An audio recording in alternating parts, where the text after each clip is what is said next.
ವಿಜಯ ನ್ಯೂಸ್ಗೆ ಸ್ವಾಗತ.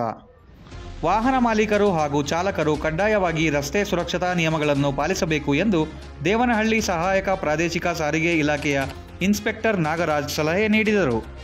ದೇವನಹಳ್ಳಿ ಸಹಾಯಕ ಪ್ರಾದೇಶಿಕ ಸಾರಿಗೆ ಕಚೇರಿಯ ವತಿಯಿಂದ ಟೋಲ್ ಬಳಿ ಹಮ್ಮಿಕೊಂಡಿದ್ದ 32ನೇ ರಾಷ್ಟ್ರೀಯ ರಸ್ತೆ ಸುರಕ್ಷತಾ ಸಪ್ತಾಹದಲ್ಲಿ ಅವರು ಮಾತನಾಡಿದರು.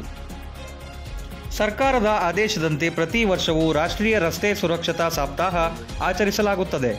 1 ತಿಂಗಳ ಕಾಲ ಕಾರ್ಯಕ್ರಮದ ಅಂಗವಾಗಿ ವಿವಿಧ ಕಾರ್ಯಕ್ರಮಗಳನ್ನು ಹಮ್ಮಿಕೊಂಡು ರಸ್ತೆ ನಿಯಮಗಳ ಕುರಿತು ಚಾಲಕರಿಗೆ ಮತ್ತು ವಾಹನ ಮಾಲೀಕರಿಗೆ ಜಾಗೃತಿ ಮೂಡಿಸಲಾಗುವುದು ಎಂದು ತಿಳಿಸಿದರು.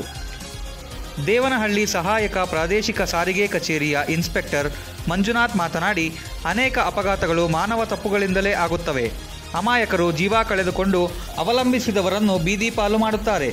ಚಾಲಕರು ವಾಹನದಲ್ಲಿ ಕುಳಿತ ಕೂಡಲೇ ತಮ್ಮ ಕುಟುಂಬ ಮತ್ತು ಅವಲಂಬಿತರನ್ನು ನೆನಪಿಸಿಕೊಳ್ಳಬೇಕು. ಎಲ್ಲಕ್ಕಿಂತ ಜೀವ ಮುಖ್ಯ ಎಂಬುದನ್ನು ಅರ್ಥ ಮಾಡಿಕೊಳ್ಳಬೇಕು. ಕುಡಿದು ವಾಹನ ಚಾಲನೆ ಮಾಡುವುದು, ಮೊಬೈಲ್ನಲ್ಲಿ ಮಾತನಾಡುತ್ತಾ ಚಾಲನೆ ಮಾಡುವುದನ್ನು ಕಡ್ಡಾಯವಾಗಿ ನಿಲ್ಲಿಸಬೇಕು ಎಂದು ಸೂಚಿಸಿದರು.